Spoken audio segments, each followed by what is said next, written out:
Good afternoon, good evening, everybody. My name is Alexandra. I'm the director here at Cultural Affairs. It's so great to see you all. What a nice-looking audience you are. And I'm not just saying that. Thank you all for coming. We have a great show, as I'm sure you're eager to hear. I have a couple of announcements. First is our next show, which I gotta tell you about, which is this Thursday night. A woman named Farah Siraj from Jordan. She's a multi-instrumentalist. She does Middle Eastern, flamenco, jazz, pop. It's gonna be quite a show. She's the Jordanian musical ambassadress, which is hard to say. Anyway, so come on out to that. That's here Thursday night, the 9th. Craig is in town he's starting a writer's workshop tomorrow in the Gila.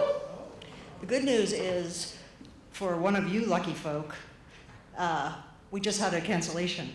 So there is one empty spot at this week-long writing workshop, actually 4 days, excuse me, which starts Monday morning?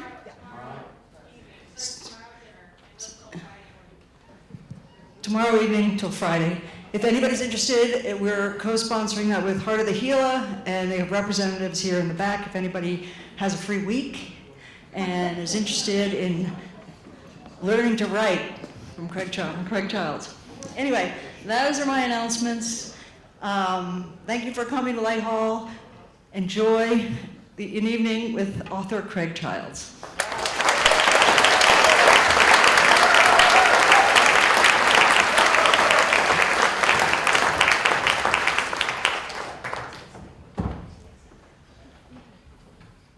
What are all you people doing inside? Couldn't erase big dish. There's stuff happening out there. I don't know if you noticed. The sun has set, and that ivory moon is up, bone white in the sky. Yeah, bring out the coyotes. And so I appreciate you being in here, because this is the second best thing to being out there. This is the replacement. This is a facsimile of what it's like out there, because you know what it's like right now. You walked in from out there. Dusk is coming on, and dusk is going to get deeper and deeper, and then each star, 1 by 1, 10 by 10, hundreds by hundreds, thousands are coming out. And that's what we're going to do this evening. We're going out there, out to the night sky. And before we really get into the thick of this, I want to tell you a little bit about why I do what I do. Some years ago, I was looking for a new literary agent, and I had a meeting with one in New York City, and he said, "Hey, I love your work. You need to be a lot bigger. And you could be an icon." And immediately I started going, "Oh, wrong person," because he said, "What you really need to do is change who you're going out on these trips with. You need to go out with the top in the field that you're writing about. If you're writing about archaeology, you need to be with a top archaeologist, and just on and on. And this is what's really going to move your books up to a new level." And I just realized that, you don't understand why I do this. I'm doing this to be the people that I go with out there are people that are dear to my heart, who we know how to move together in the backcountry. We know how to navigate. There is some connection between us. And as he was telling me, you got to go with these top people, with the scientists who have they've got the language, they've got everything, and you're going to write it down. It's going to be incredible. And I was thinking, nothing compared to being out there with a dear, dear friend who we can really connect our minds and look at a landscape and feel it with our bodies and feel it with the way we move together. That's why I'm doing this. I write as a byproduct of what actually happens out there. I'm out there to have the experience, and then words come out afterwards.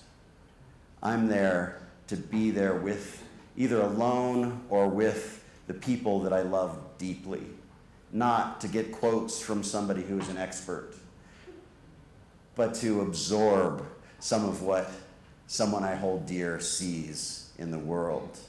That's why I write. That's why I go out and I have these experiences, to convey what it's like to be on the ground, to not be a mechanical story of interviews, but to be a real story of an experience. When I set out to write this book, The Wild Dark, that's what this was an experience with a dear friend on a mission to find the darkest skies we could find. And you know those skies, you've seen them. Think about the last time you saw the deepest of the night sky, how it wasn't actually dark, it was bright. That's the irony of it. Looking for the darkest sky means looking for the brightest natural sky, where the stars cast a shadow. For the last several nights or so, I've been sleeping outside under the stars. Last night was the first time I haven't in some time. And it's just so powerful to wake up in the middle of the night and go, stay awake, stay awake, stay awake. My dad used to tell me that the night sky made a sound. If you listened, you could hear it. He called it the music of the spheres, which is what the Greeks thought was happening, that there was some kind of harmony, some kind of music coming out of the sky. And I don't know if that's true or not, but sometimes at night, in those deepest of the stars, you might hear it, like a bell being struck, music coming out of the sky. Listen for it. The night sky is half of our world. Half of everything we experience is night, day and night. What happens if you don't see it? Well, how do we change if we don't see it? Because you look up and your imagination just flows. What are you looking at? What are you seeing up there? The European Space Agency put together this model of what the stars look like over hundreds of thousands of years, and they're all moving. There's a science called galactic archaeology, the study of where the stars are all individually coming from, tracing them back and finding stars that exploded out of their nurseries and old stars drifting around. You can see how much is moving. The sky is not static at all. Maybe one night it is, but over hundreds of thousands of years, everything is changing.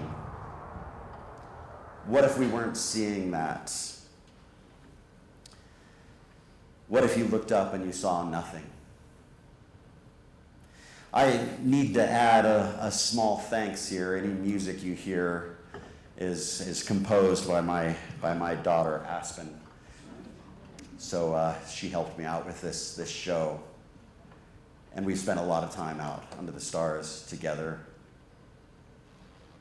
What does it mean if you can't see it? What does it mean if half the universe, half the known world, half of everything is gone? You look up at night and all you see is the lemon-lit sky of a city, maybe a scattering of a few stars. What would that do to us not to see it? Because it is happening. The light is spreading. 80% of people in the world cannot see the Milky Way.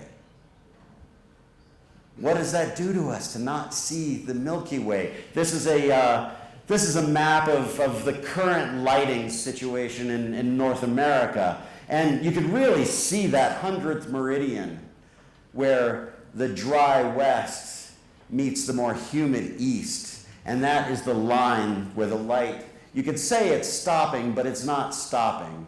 It is moving, it is spreading. Those dark spaces are the only ones left. It feels like they should be national parks, or they should all have names. This is each one a different island of darkness because they are all so specific and they are all being encroached upon. We're here in that island of darkness right now. In this book, The Wild Dark, we're looking at this one. That's the Basin Range. A kind of a double lobe darkness. We're going for that big island in the southern section through Nevada. But to get there, you need to look at this place, Las Vegas. To understand the darkness, I need to understand the light. And that is where we begin. The Las Vegas Strip. And this instrument that I have is a sky quality meter. And this is how I find my way through this trip, looking at how it changes night by night. So I'm looking for a baseline. I'm going through Las Vegas trying to get a number. Going into a bar, holding it up against an LED sky, a fake sky with fake shooting stars. They were like, where's the beer? The higher the number, the darker it is, and sometimes it's just hard to find any number out there. What kind of light are we dealing with? The optics can't even handle this. We are producing so much light. This is the Sphere in Las Vegas. 360 degrees of light, 300 feet tall. It's quite beautiful. It's attractive. We're drawn to it like moths. We are drawn to light. And looking at this from a distance, this is just action going on all the time. How could you not look away from this? Well, the Sphere turns out is the place where this book starts. It's a little after 4 in the morning, the 27th floor of a hotel room looking out over Vegas. I'm standing in my boxer shorts looking out the window, and the Sphere is playing The Moon because it's too early in the morning for ads. So they just had The Moon running, which is I just thought, this is the place this book starts. The moon has fallen out of the sky and landed in the city. So get on my bicycle and head down there early in the morning through all this construction traffic down to the base of the Sphere to watch this happen. And there was an extraordinary moment that happened there, and I'm not going to tell you about it. You have to read it in the book. But this moment also happened. The real moon, with the real Venus up there. And somehow that puts everything in perspective.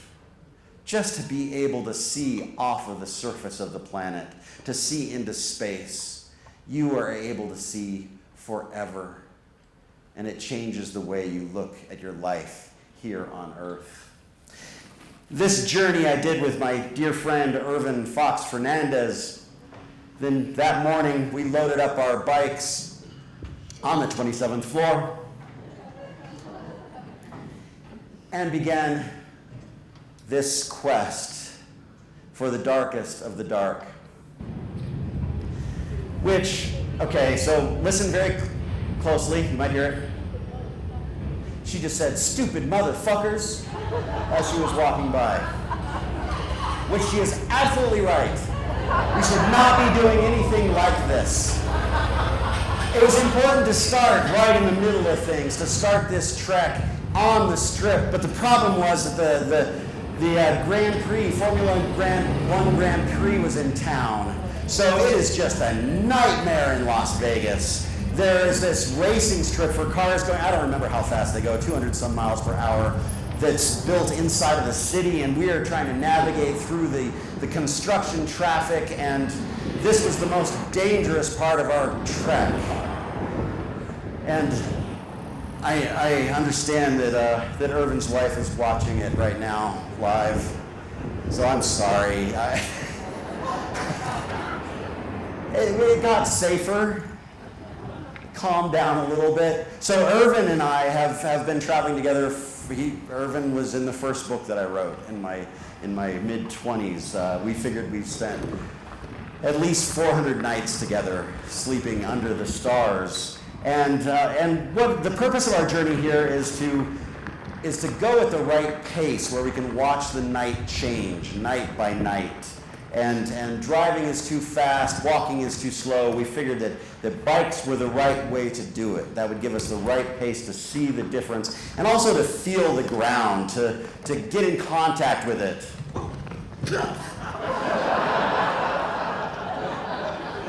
And I don't know how many times I fell over on this whole trip. That was the first. That was a theme for me, ending up on the ground frequently, because you're carrying everything with you, heading out to get to the edge of Las Vegas and set a camp, looking over the city, looking up to see what remains of the night sky. And there, yes, is a star, which, sometimes that's enough. Wherever you are, before you go to sleep, find a star. It can be found. I was in Tokyo last summer, and I was finding them. It took a lot of walking around and looking, because in the city, you really don't look up at night because there's no reason to. But I would find a star shining through. And that's all I need. It's just one picture of outer space, seeing off the surface of this planet. And out there at the edge of the city, I started getting a baseline. So this is using this device. The darkest of the dark, with a clear night sky, would be about 22 on this scale. And so it's going to slowly go up over the trip. And I needed things to happen right on this trip because a book was due. And this was it. This was my only trip that could actually do this book. So it was going to be cloudy the whole time. I wasn't sure what was going to go on, what I was going to write about. But my theory was that, okay, we're going to go out for 9 nights, and every night should be significantly different from the last. But I wasn't sure if this would actually work. But for this book, it needed to. And so we're following this as one of our tools, measuring the darkness. But the main scale that we're using is this, which is called the Bortle scale, for the Bortle Dark Sky scale, and it's 9 units, 9 being the brightest, 9 being the light from the sky from the strip, to Bortle 1 being as dark as you possibly can get. The thing about Bortle 1 is it's the same darkness you would have experienced 1,000 years ago or 10,000 years ago. The sky does not get darker than that. So you can still find, especially around here, you can find the Bortle 1 scale sky, the darkest of the dark. So we were following the Bortle zone for 9 nights. In theory, every night being a different level on the scale. And so we are following this guy, John E. Bortle, who is an amateur astronomer. He finds comets and names them, and he needed a scale that people could just talk about without actually having to have some kind of measuring device. And the scale is based on what you can see when you look into the night sky.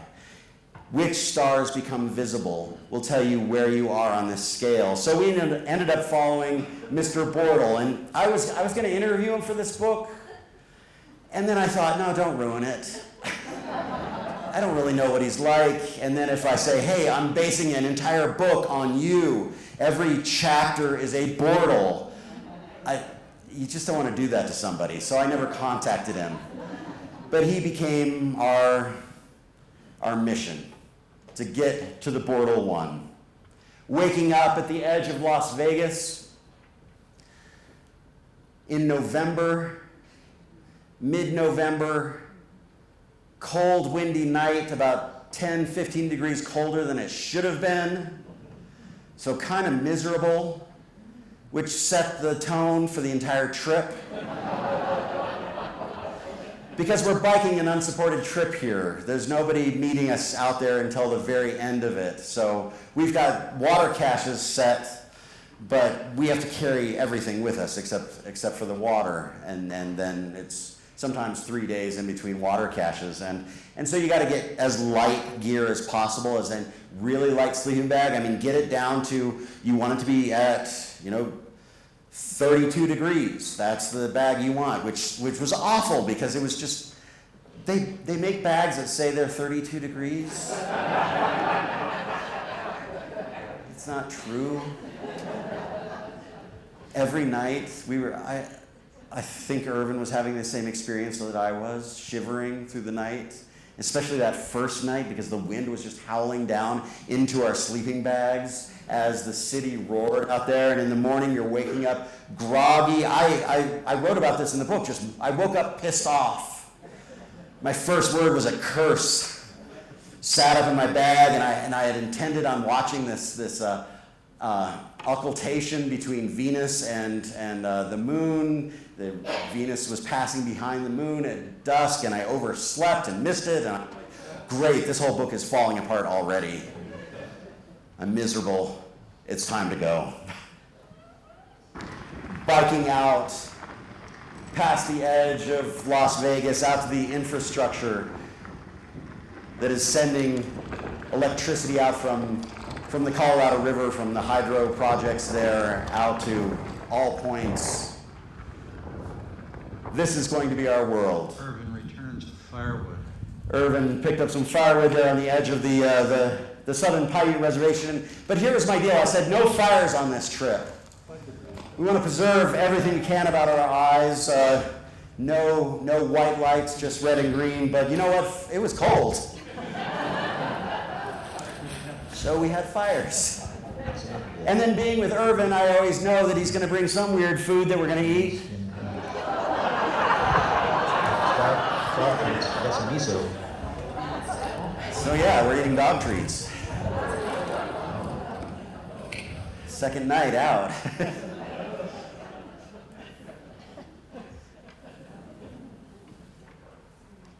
And Las Vegas was taking up almost the entire sky. There are more stars, but and the number is rising. We're going to get up there. We've got to get to 22 or over to get to the Bortle 1, and it's going to be a slow climb. But man, that wall of light that we're looking at is just, it's overwhelming. I mean, it's one thing to be at the city and have it rising above the city, but to have the city out of view and have this LED light coming across the horizon to you, it's you can feel the macular degeneration. And this is, LEDs are, I write quite a bit about the LEDs in here because, what are the, I have to remember the statistics because I just turned in a new book on Wednesday. Yay, I feel right, yes. Oh my God, and I can't remember what I wrote before that. But in 2001, LEDs constituted 1% of light sold worldwide, rising to 47% in 2019, then 66% in 2020. LEDs came on as the savior of they're going to use less energy, and so we should see a marked energy use decrease as LEDs are expanding. But what happened was there was a energy use increase. Because LEDs were so affordable, we could buy lots of them. And so light changed significantly. In fact, in this period of time, when LEDs started coming out, let's see, between 1992 and 2013, Air Force satellites detected a 40% increase in light emission worldwide. In some places, 400%. At that same time, 51,351 citizen scientists around the world between 2011 and 2022 were given star charts, and they just recorded every night, mainly moonless nights when you could see all the stars, what they could see. And in those 11 years, if you saw 200 stars at the start of it in 2011, you saw 100 stars by 2022. The stars are disappearing. The lights are taking over. The Earth has never seen this much light in its entire history. This planet has seen all kinds of catastrophes and changes over the last 4 billion years, but it has never seen this before, what is happening right now. This is Washington, D.C. and Baltimore. And at the time, Irvin was living in Washington, D.C. And this is a great image because it shows two very different lighting scenarios going on. Washington, D.C. has been going through a long-term lighting campaign with a slogan that says, better, brighter. And so they focus mainly on LED lights. Baltimore is behind the times, and so they were still using more energy-intensive gas discharge lights. But you can see the difference. Baltimore is a redder, warmer light, safer on the eyes, and DC is lighting up with this cold, blue, white light. We are changing the way everything is lit. We are changing the skies worldwide.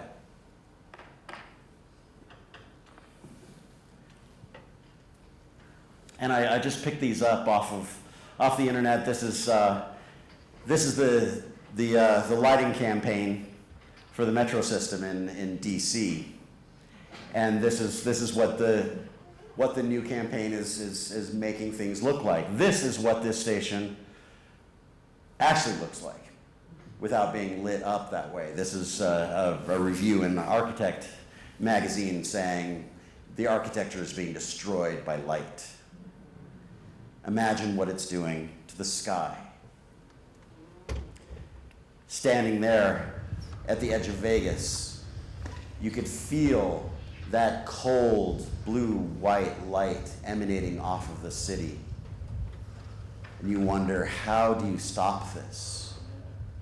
Why would you stop this?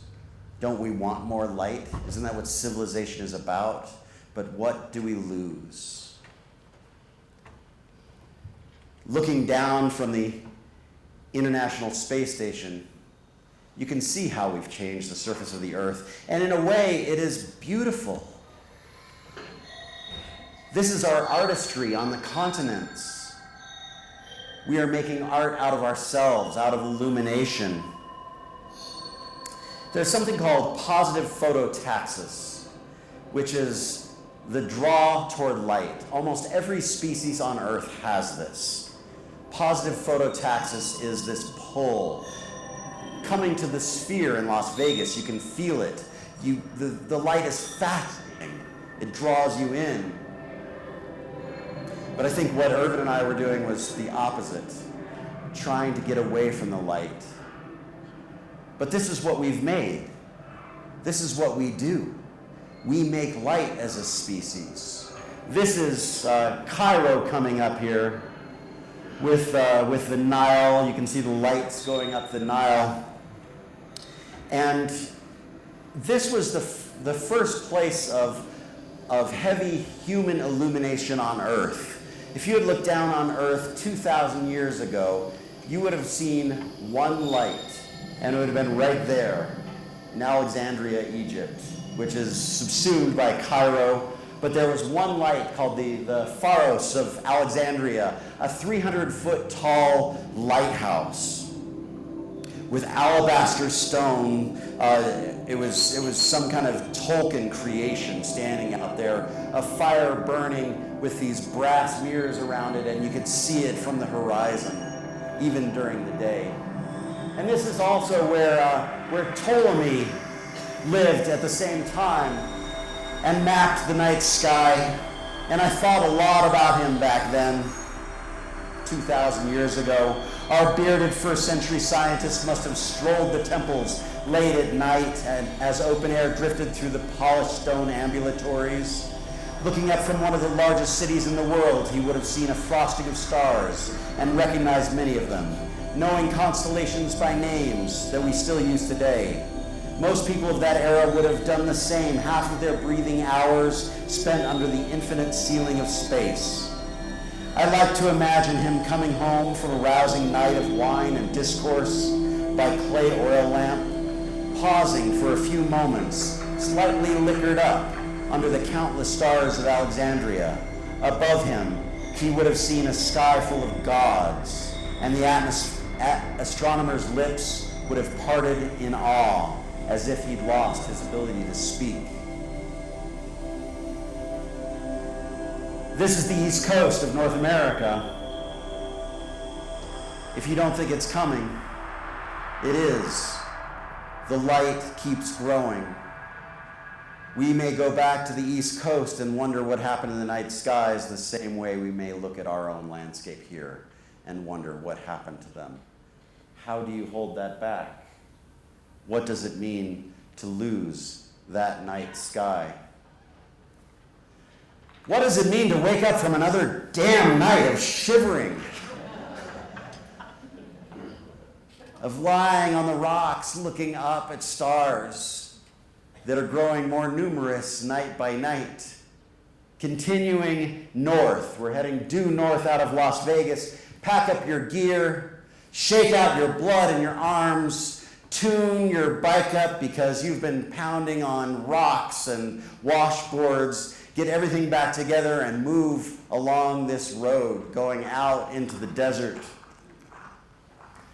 where wind for the last few days has left suspended material in the air, dust slowly settling, and this is what you do day after day of moving on a road, washboards, banging your ass like a bat, a wooden bat. It is so unpleasant. And we're watching this change, the everyday shifts. You're watching the sun set. Stop for that moment. Watch as it goes down under the horizon. And you keep moving into the end of the day, taking note of what you find along the way. Everything, every little thing is important. These are all markers. The difference between night and day is you're in the daytime, you're down here on the ground paying attention to all these small things. It's not like stars that are impossible to touch. Here you can pick up a rock. Here there is a tarantula crossing the road, and you get down on your hands and knees and you watch it.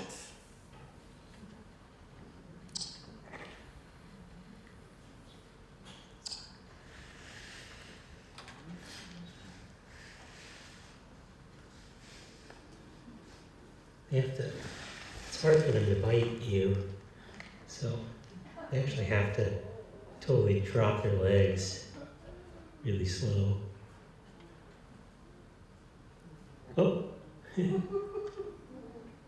found a little nook to get into. Interesting. I'm gonna stay right here. Did you video that? Yeah. That's cool. I mean, this is what I love about being down here on Earth. You can check things out. You can get a tarantula to crawl into the nook of your hand. Oops, that's a video. Ha! Well, I guess Sarah can tell the story. Where'd you get this hat, Craig? I found it on the side of the road back there. I saw it and was like, I don't want to stop for it. I see it's a Boy Scout hat. Oh, you saw it? I wasn't sure. I stopped and looked at the insignia. I was like, oh, it's a Boy Scout hat. Oh, pass. And then I saw it, I turned and looked back and I saw you stop for it. So. But it's not just a Boy Scout hat. It is not just a Boy Scout hat. It is There's an Eagle Scout. an Eagle Scout hat. on an Eagle Scout head. Yeah. It's lining up. The stars are lining up. Right.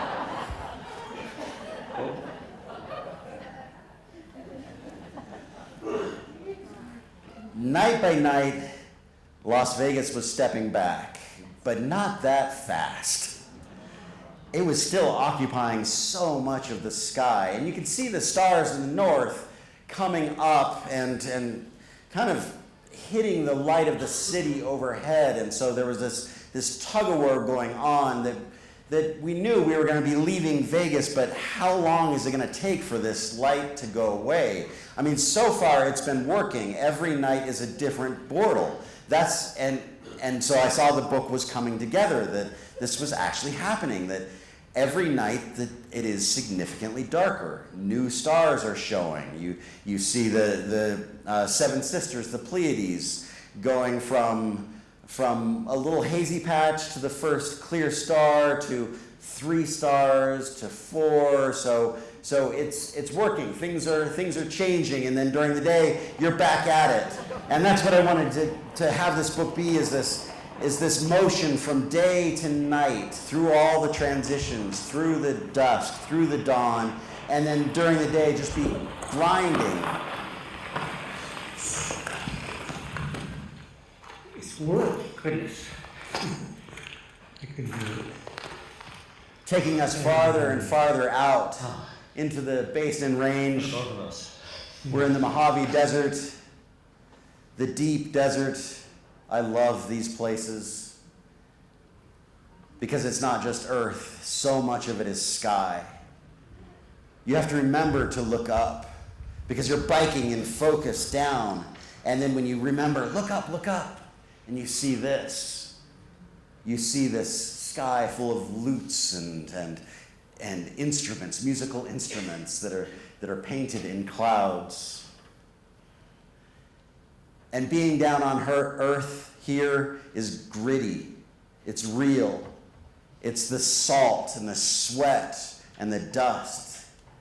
This is a beautiful place to be. And you see the signs. You see what is other people who lived under this sky for thousands of years, who did not have light like we have now, anything like it. This is a rock art boulder we came across, Southern Paiute, and probably earlier Desert Archaic before that. And I just happened to find it when Irvin was like half a mile back dealing with some mechanical problem, and I dropped my bike and I looked out and I said, oh, those boulders look nice. Those look like rock art boulders. And I walked over and there it was, petroglyphs. And going from that boulder over to this one, I saw something that stands out to me, which is the tip of this boulder has bighorn sheep dancing around it, which took me back to a Southern Paiute story, probably the most well-known Southern Paiute legend from the beginning of time, when the sky god had a child named Naga, and Naga was a bighorn sheep who climbed to the top of the tallest mountain, but he couldn't get down off of it. He was going to die up there. So sky god reached down and picked up Naga and put him in the center of the sky and made a star out of him. Made him into Polaris, the North Star, around which all the other stars turn. And other bighorn sheep went up to this mountain, and the same thing happened. Sky God took each of them and put them in the sky to move around his son, Naga. You know, let me break the fourth wall or the fifth wall or whatever walls we've got going on here and show you where we were. Give you some reference here on Google Earth. This is, I don't know if you can see the little hand, but this is where we camped right outside of the city. And then we moved up into biking through this long, it looks like a basin. It's not. It's uphill the whole way. It's 10 miles of just nonstop uphill. taking you out into this Mojave Desert goodness. Let me get this expand a little to there. We're in the middle of that. And you can see these basins, each one of these basins has this in it, this is the remnant of a Pleistocene lake. So if you've been here, I think 11,000 years ago, 12,000 years ago, this was the place to be. There were all these huge lakes in these basins with spring water coming out of these mountain ranges, and now they've dwindled down to dust, and we're supposed to find our way through this. Like here is our road. And as we were looking at it on Google Earth, we really weren't sure what we were going to be encountering. So here, let me show you. This is all that Ice Age sediment, fine as flour. The road just disappearing into it.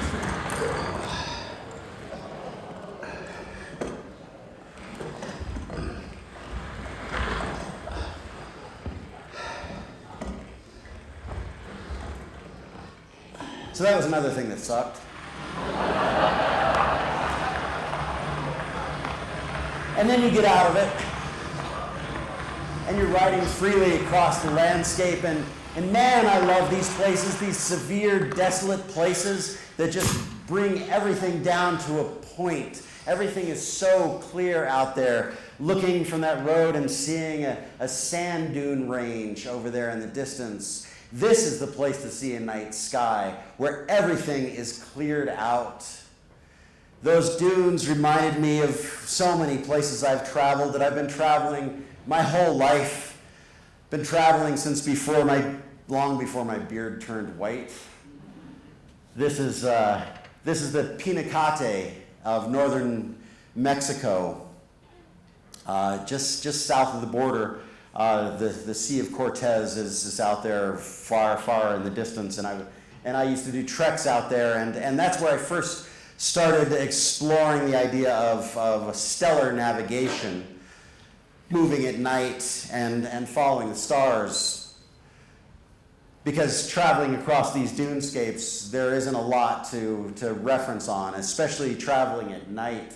I went out there on a trek with Irvin many years ago, and we set water caches out in the desert, out in the dunes. We carried them out, and you bury them, and then you hope you can find them again, dig them back out.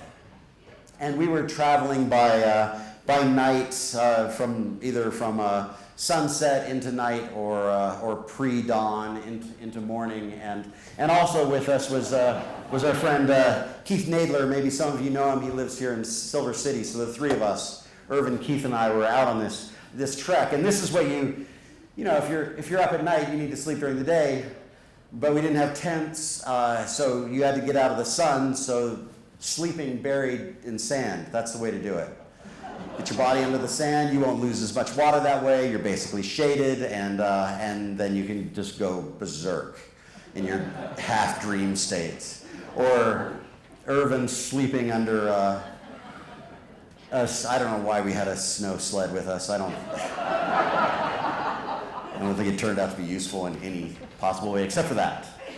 And our object on that particular trip was to cross the dunes and make it to the Sea of Cortez, which is the farthest horizon out there. Not the dark horizon, but there's kind of a silvery gray. We're heading out for that, and it's still several days away. And so we're traveling at night and into the day, and sometimes you just get tired and you fall down and you sleep. That's where we were heading. That's Keith. It's not me. We were heading out to the sea, but we had several days to get there. And as I was saying, you fall down and you just pass out there in the sand and let the wind come over you. traveling at night, there's a level of darkness at dusk called nautical dusk. And after that is astronomical dusk. So nautical dusk is when you can still see the horizon. There's still a line. It's used by sailors who use the horizon. This is the last moment you'll see the horizon, because then it'll get too dark and you'll lose it. But you start seeing the stars, so you can align between the horizon and the stars. And this is what we were doing. We were walking out there, and you'd see the horizon, and you'd watch the stars coming down. You go, okay, that's where we're heading, and you just keep track of stars. And as one star leaves, another one will come in, and you'll let that one take its place. And this is how people have been traveling by the stars for thousands of years. The Polynesians, 2,000 years ago, used stars in this kind of way. What I've heard, and maybe this is just legend, is that you could tell the navigators on these Polynesian treks that would go out for 2,000 miles, because they were the ones with the bags under their eyes, because they are up all night watching the stars. I wrote in this book about how indigenous dog sled runners in the Arctic use stars as their main way of getting around. That traditionally there are patterns in the sky that you would know when to leave the hut and start based on which stars were up, the constellations forming the body of a mythical figure that you would travel knowing where each star was, and that would send you on your course. Or the Minoans 2,000 years ago leaving Crete in the Mediterranean for trade across 500 miles of open water. They were using the stars to figure out where they were going. And if you started at Crete, the brightest stars, where they set, it turns out that those are all major cities on the Mediterranean coast. That cities popped up where they landed their ships from 500 miles away. And artifacts from Crete were always consolidated around these places where the big stars are setting. So that the stars were determining the paths of trade. And it's not just humans who do this. So many different animals, insects are looking at the night sky. That dung beetles actually follow the Milky Way. They roll their balls in relation to the Milky Way. And this was an experiment. A dome was put over dung beetles who were rolling their ball dungs around, and the dome had one white strip on it, and they would always align to that, and that is the Milky Way. Birds use the stars, and a famous experiment that started up in the 70s was putting birds in a planetarium. This particular experiment was done with indigo buntings who were put inside of a cone with ink at the bottom, so you could tell which way they want to fly, because they would pick up the ink and they would scrabble up the side of the cone. And in the spring, they would fly northward, and they could adjust the planetarium so it's facing whatever direction they want, and the birds are always flying northward with the stars. And then same in the fall, they would head south. And so the researchers started taking out stars. They took out all the constellations, and the birds were still heading north. Took out the Milky Way, still heading north. Took out all the stars except for one, the North Star. That's the one they're seeing. This is what the sky looks like to a bird. Birds their bones are so thin that light enters their body. They have photoreceptors inside of their organs, inside of their brains. Basically, they have eyes inside of their bodies. They can see light with their bodies. And they look for that one star that doesn't move.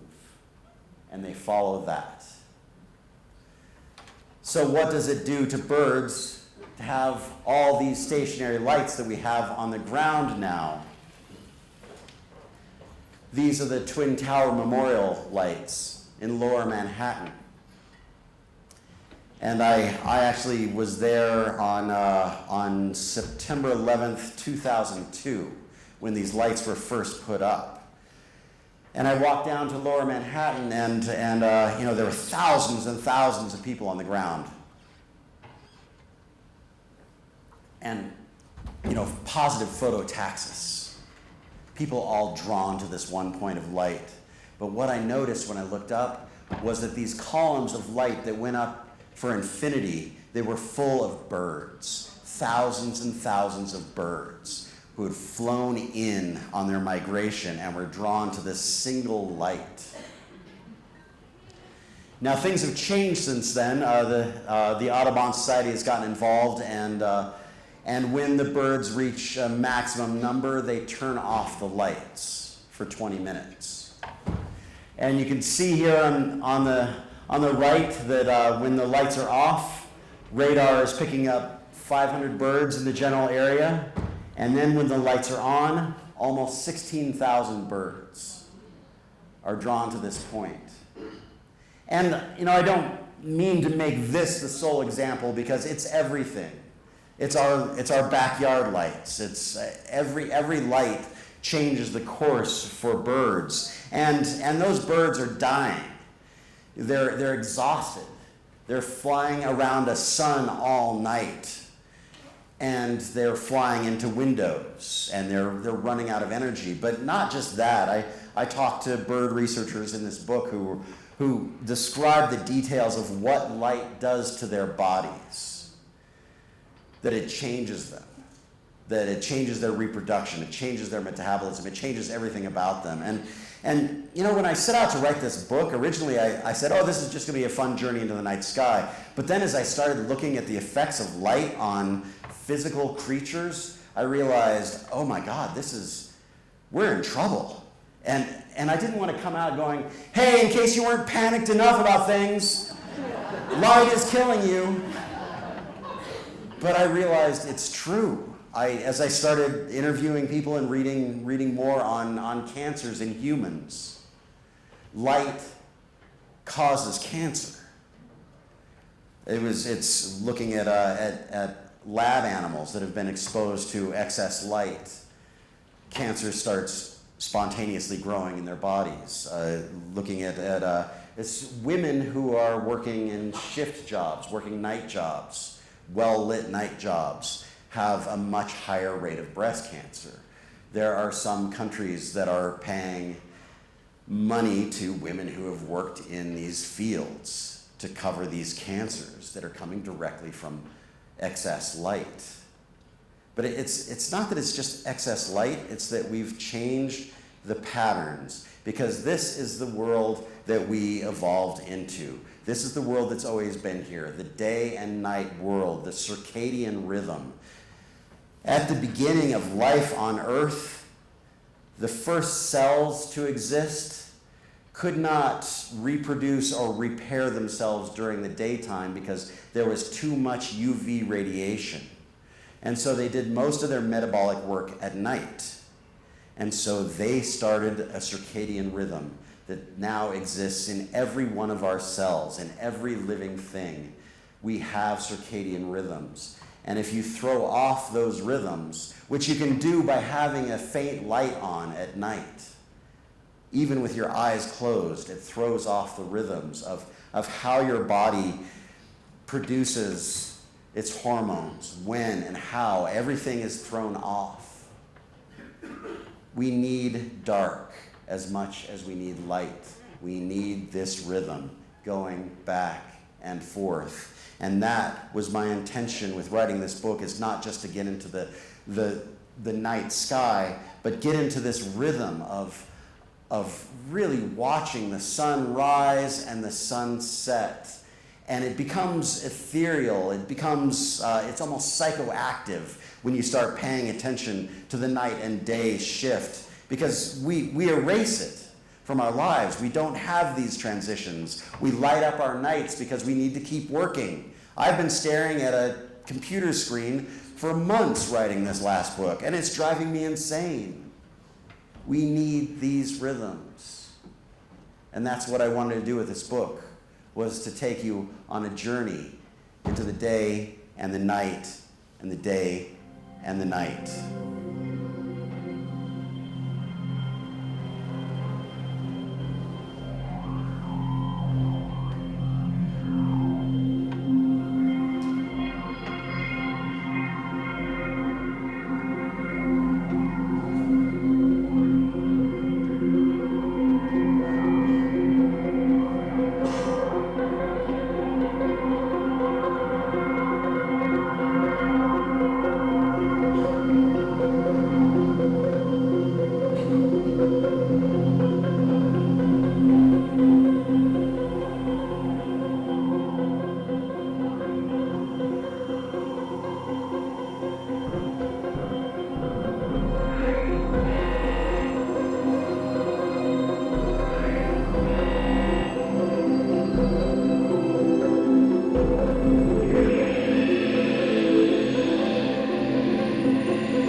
Still, Las Vegas will not go away. I mean, it was working. Every night was a different portal. But I didn't know how we could get rid of that city.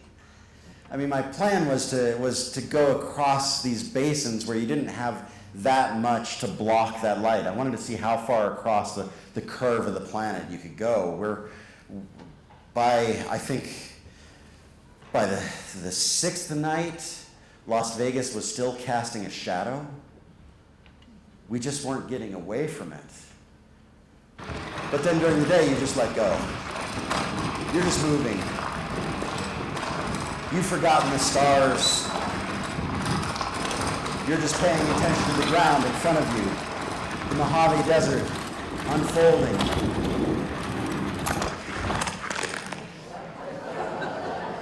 You unfolding with it.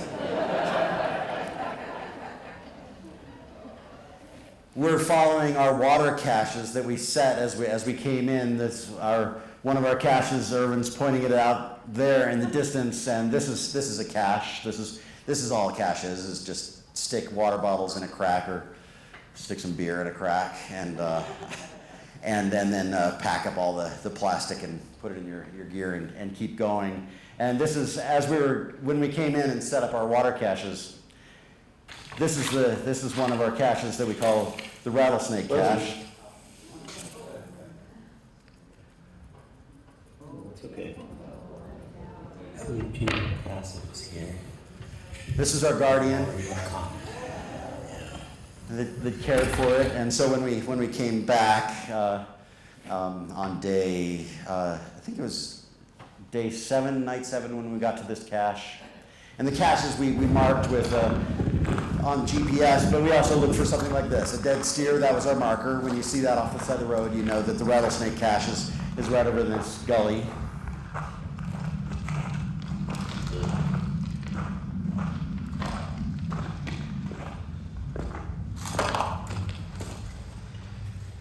It is.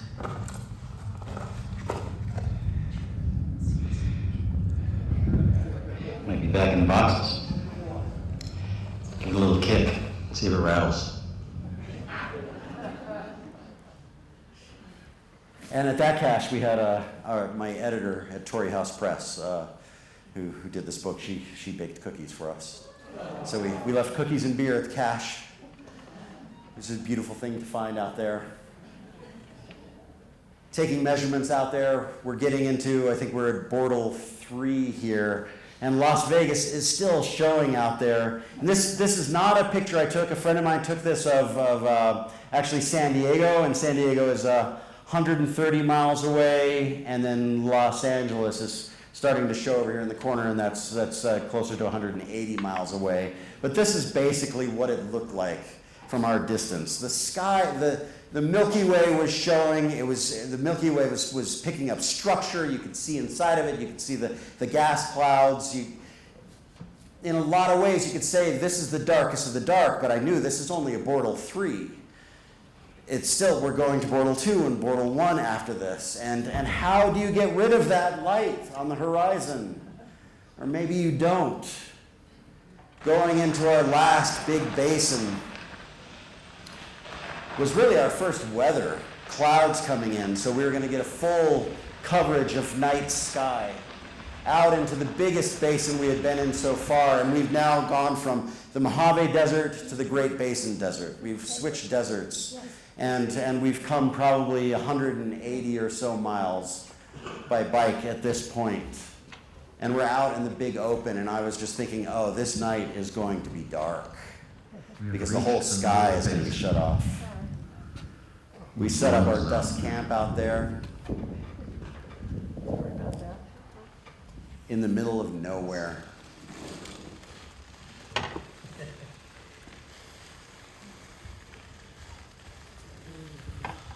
Rain in the Bortle 1.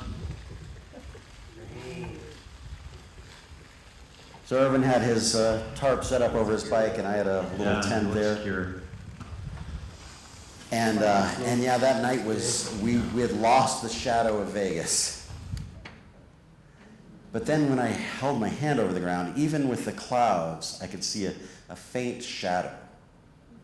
That there was light coming from above, coming through the clouds. And that night, the rain moved on, and there'd be a window. And I'd look up through that window and see the Pleiades and hold my binoculars up and just disappear into them. And I noticed that when I was taking recordings that night I'd open my tent and just pull my sleeping bag out and watch, and I'd record when the clouds were covering the sky and when there was an opening. And when there was an opening, I was getting a different number.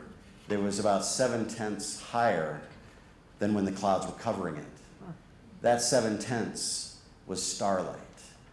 And what's called zodiacal light, which is the light of interplanetary dust particles bouncing sunlight back at the earth, which is what gives the sky that royal, luminous purple, the darkest of the skies. I was measuring starlight, space light, with this little device.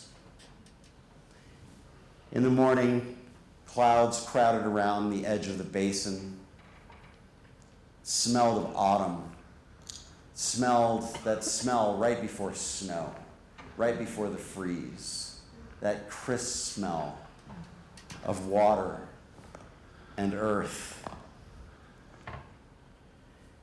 And the clouds parted. The warmth of the basin went up into the sky, and you could actually see the basin recorded in the sky where the clouds had stepped away and the warmth of the basin was rising up. You could see the shape of the earth in the shape of the sky.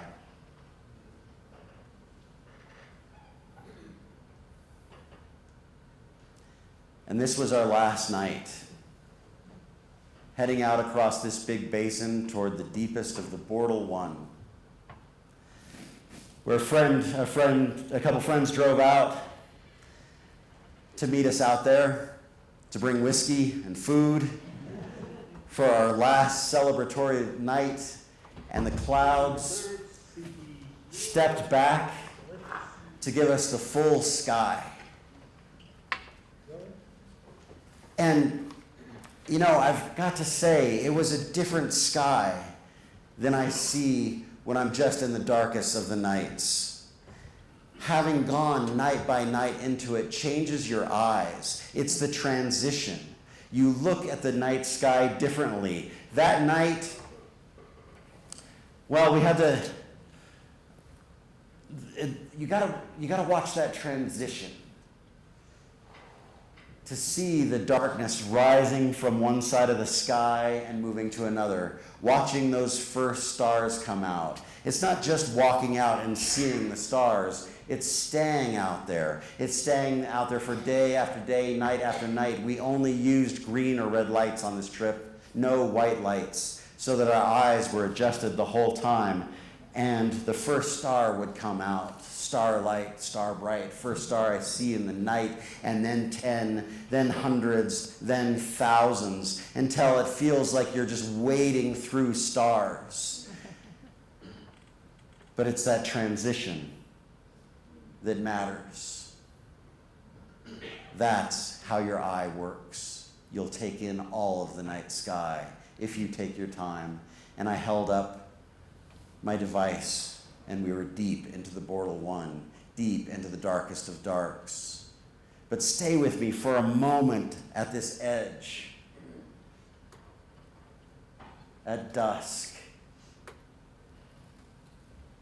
the crescent moon was setting on one side of the sky, and our trek was across the new moon, so this was the first time since the sphere that we had seen the moon. The crescent moon setting on one side and the stars rising on the other, until the stars sweep across the sky, until they fill all of your senses. It is about the transition. It is about the slowness. We have been doing this for so long. We have been looking up into the night sky since Ptolemy, since far before Ptolemy. We have been looking up in the night sky since the beginning. This is half of our world. Looking up and not knowing what that is. Down here on Earth, it's tarantulas and rocks and each other and mountain ranges. And up there is, what on earth is that? What beyond Earth is that? You're seeing the stars. You're seeing the light of trillions landing on your shoulders. This is what we have been doing since the beginning. This is from the James Webb telescope. So you can see deeper and deeper into this. These are the lights that are landing on you on these Portal 1 nights. This is why you go out there, because you're seeing something other than the Earth. At night, I feel like we're seeing space. It's not the sky anymore. During the daytime, it's the sky. It's blue. It has clouds. But at night, you're looking off of the planet and into forever. Why would you not see that? Why do we not turn all the lights off to look beyond this planet, to look out there? Because this is half of our reality, which is so much of everything. All of the stars, all of the light of trillions landing on your shoulders, which you will see when you walk out tonight, when you leave this place. Look up and let that light land on you. Thank you so much for coming and listening. Thank you.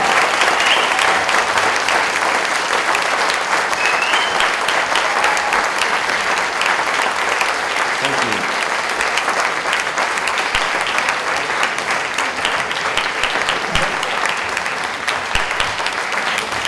Thank you. Yeah, let's do a little question session, and if you need to leave, it's okay. You saw plenty. But I'm actually, if Irvin, would you mind coming up? This is my friend Irvin.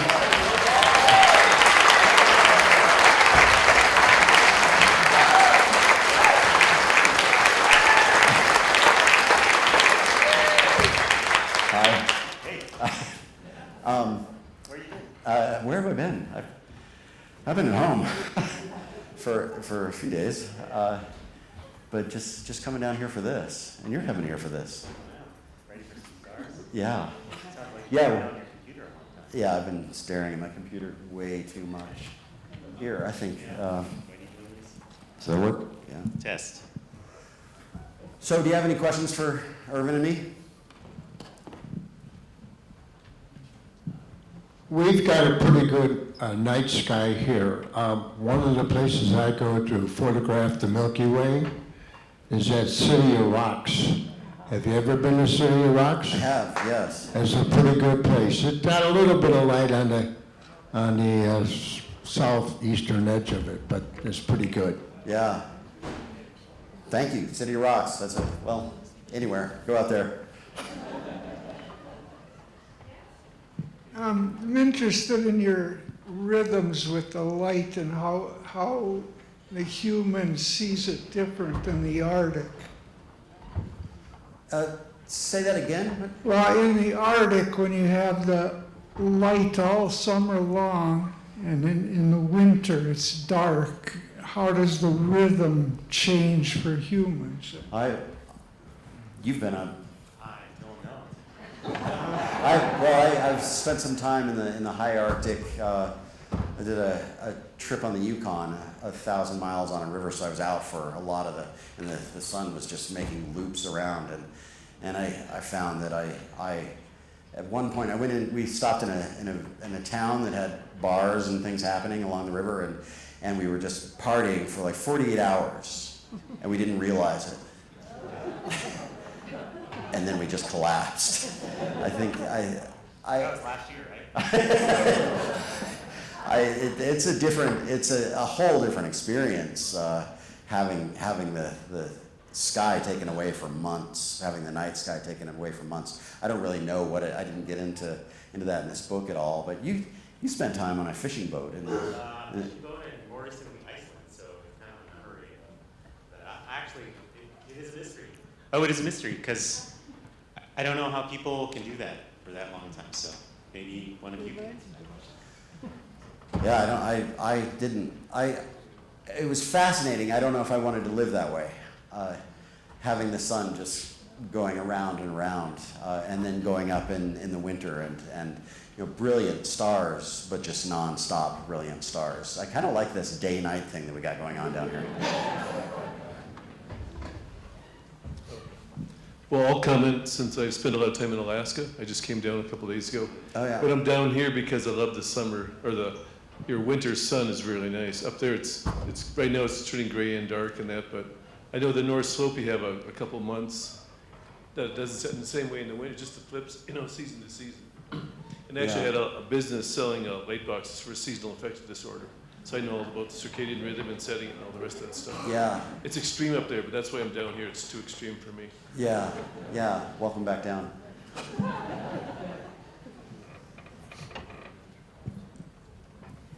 Well, I'm interested in that road you took through the middle of the desert. Who made that road? It doesn't look like it goes anywhere. Does it? It does go somewhere. It connects to the town of Alamo, which we actually, I didn't include this in the show. We ducked out and went along the highway and then back in. So it went to a town out there, but it did feel it. Overall, I would just say those are a lot of the roads on the National Wildlife Refuge we cross. It was just one of the roads that a lot of people travel, and if you read the book, there's a little story about we ran into some people driving Jeeps, and we asked them where they were going, and they were like, "Oh, we're going to where we were wanting to go." We're like, "Oh, we'll be there in 4 or 5 days," and they were gonna, the pace.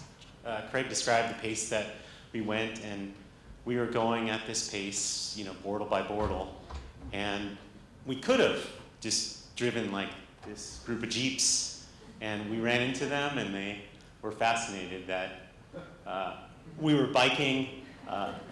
They said, "Oh, those are electric?" We're like, "No." And then we were overjoyed because they had water. They had water we desperately needed because we were running out.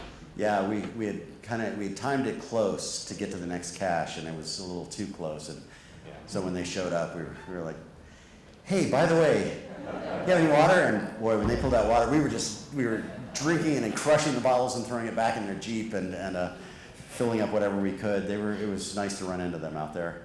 Yeah, that was part of kind of our exploration. Is initially looking on Google Earth to see what our paths might be and which lands we were going to use, and a lot of them were federal lands and probably previously DoD lands, and so they had roads across them either for past ranching or past efforts, and so we were just utilizing those roads that were crossing over many basins and possibly previously used by people, explorers, long ago, meaning, what's called, not historic explorers, but recent explorers, basically paving their way through the desert. And that Alamo Road is some kind of major historic connector, and there are a lot of warnings online for people who drive the Alamo Road going, okay, if your car breaks down out there, you might die. Yeah. Which was interesting to be there on bikes. I mean, that's why this group stopped and just going, what are you doing out here? Yeah. You can see they were like, you guys are from outer space. We were in Area 51 territory. So. We were right on the edge of the military. There was some weird stuff happening out there. Yeah, in the back. Hello. I want to just share something with you that you probably don't know. I first read your work over 25 years ago. And I read it, I'm a retired minister, and I read it in divinity school in a course by Richard Niebuhr, and the course was called Nature and Other Theologies.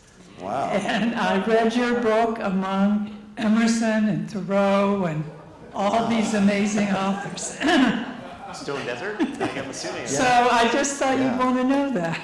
Thank you. Well, Irvin was in that book. And Keith was in that book too. Keith Nadler, who's here. Thank you. How about a couple more questions? Yeah. I really appreciate your message about the importance of saving the nighttime sky. Your emphasis seems to be on the scientific value, but would you like to address the cultural value of also saving the nighttime sky? Thank you so much. Yeah. I guess I use the science as a way to set a foundation, but I mean, culturally, I think that's what it's really about, is how does it affect humans, not just physiologically, but how does it affect how we experience the world, to have a night sky or to not have a night sky. And as I went through this book, I talked to a lot of different people who are involved in night sky advocacy, in preserving the skies that you have. And actually some of the conversations were with people from Boulder City, just outside of Las Vegas, who now Boulder City is a international dark sky community, which is hard to imagine because it's right next to Vegas. But I think the point there being, they're protecting what they've got, which is a Bortle 5 or Bortle 4 maybe. But it's not just protecting the darkest of the dark, it's protecting whatever dark exists and defending that darkness. I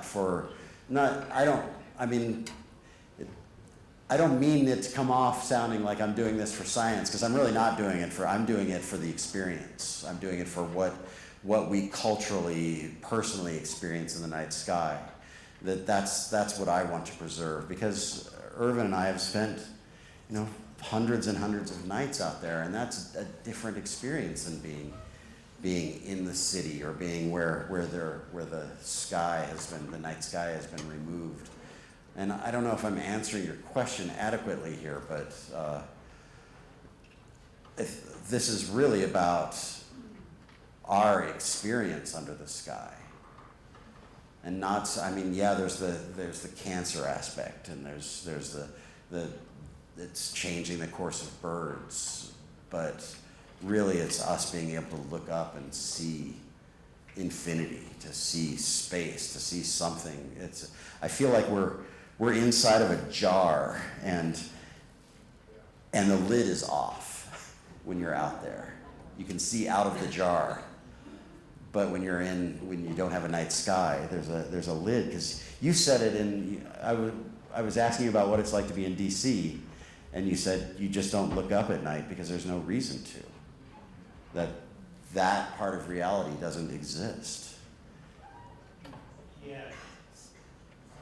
Certainly the cultural part, I think I learned a lot from reading the book, honestly, because the experience that we had from Bortle 9 to Bortle 1 was certainly a grand experience, but I learned a ton and sort of learned a new context, both culturally and some of the science around it. And for me, it just gave me a new perspective of what dark sky or night sky is. And to me, I think that there's just a lot more to talk about that with everyone, about the importance of that. I recently I recently moved to Los Angeles. I work for the Angeles National Forest now. And I talked to somebody who takes kids in the outdoors, and LA or any major city, some of the kids have either never been to the ocean or have never seen the stars. And so in the beginning of our careers, when we first met each other, that was one of the things we were doing. We were bringing kids out, and they were fascinated either by the ocean or predominantly the places we went were places where there's just, immense dark skies, taking out kids from Los Angeles and major cities in California. But I think that's kind of part of the story that we just need to continue with everyone and with others, just helping to both honor that and remember that that's just an important part of our own cultural history. And if I could just tag on to that, that's what, I bring this up in the book, that Irvin and Keith and I worked together for this company taking kids from LA out. We were a couple hundred miles from LA, at least. And some of them had never seen stars, and it was just amazing to see how they responded. And I remember one night we were running the lower Colorado, I don't know if you can call that running it. Drifting. Canoeing it. Canoeing it. And we take the kids out at night in canoes into some of the sloughs and just float there and look up. And I remember having all the canoes grouped together and everybody just silently looking up, and there was just this tiny little shooting star. And I just remember hearing a girl, her voice somewhere in the canoes just go, "What was that?" And I didn't want to answer her. I didn't want to go, "Oh, that's a rock from outer space that hits our atmosphere and does it." I didn't want to break it down like that. I wanted it to be just this magic, like, there are things happening up there. And we are so separated from that now. And I look back in this book at ancestral Puebloan use of star patterns of the sun and the moon shining through cracks onto spirals, and how cultures have for so long been looking up. And I think if we don't look up as a culture, we forget, well, I would say half of what we see, but then we forget everything. And we only remember what's down here. And I think that seeing up there is an act of remembering that is just so important. How about one more question? Yeah. You talk about so much of the experience, human experience, in the night sky. We live in a place where my wife and I often get up in the morning when it's still dark, and we sit and have our coffee, and we listen. And it's a whole different life of what's going on, because it's the nightlife, the animals that are operating at night, the owls particularly, but the poor wills. And the other morning, it was something that was very incredible. We could hear the sound off in the distance, and it was sort of like a wave. It would kind of go and down, and it kept doing that. And as soon as that started, maybe 200 yards away, a pack of coyotes just exploded with all their sounds in reaction to this, and our dogs did the same. And it was only upon reflection that we realized we'd heard a wolf. That's what it was. Oh, wow. And there's a little ridge, and I talked to a wildlife biologist, and he said, when you have terrain like that, it often filters out some of what you hear, but it was definitely like a howl. Ah. And so if we hadn't have been out there in the dark, we wouldn't have experienced that part of life. It was really special. Yeah. Well, the book that I just finished writing is on mountain lions, and I've been replicating mountain lion patterns in my movement, and so I've spent it's been weird out there, and I've moved into a real crepuscular phase of dawn and dusk. That's where I've been spending most of my time, moving from either full dark and stars into the morning or the other way around.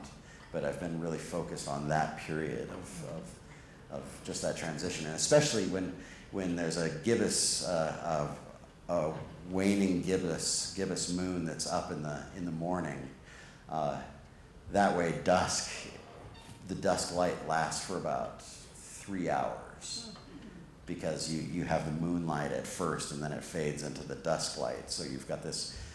I've been looking for the right light where I can still move around as a diurnal creature. I could be nocturnal and move around in this light, and there's so much going on at that time that I think we miss because we are so daylight oriented. But really, we have the ability to transition. I think that's what we found out, that we could see at night. I mean, we kind of stopped using lights, because you pay attention to where you put your knife down, you pay attention to where you have a different mindset in the dark, especially when you're used to doing it.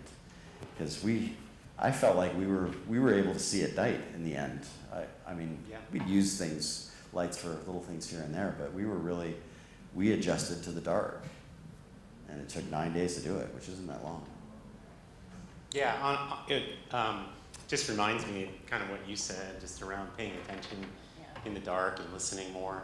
I actually, I did just realize this just now, but I do it a lot more now at home. At night, I don't actually turn on the light at night when I used to. I'll just walk around the house and just try to navigate in the dark.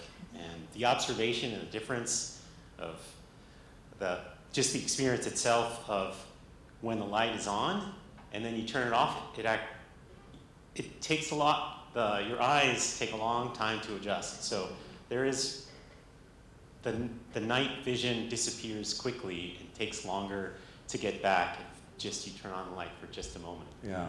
So anyway, it certainly is just a different perspective to experience and listen. So. That's good to hear, because I do the same thing. I mean, it is since the trip, honestly, because I just realized it just now, because the last few weeks of being in a new place, I've not been turning on the lights, and I was like, oh, I just realized that it really is because of our experience. Yeah, we can live differently. You just turn down the lights, down, down, down into the dark. Well, thank you so much for being here. I'll be signing books out there. Thank you, everybody.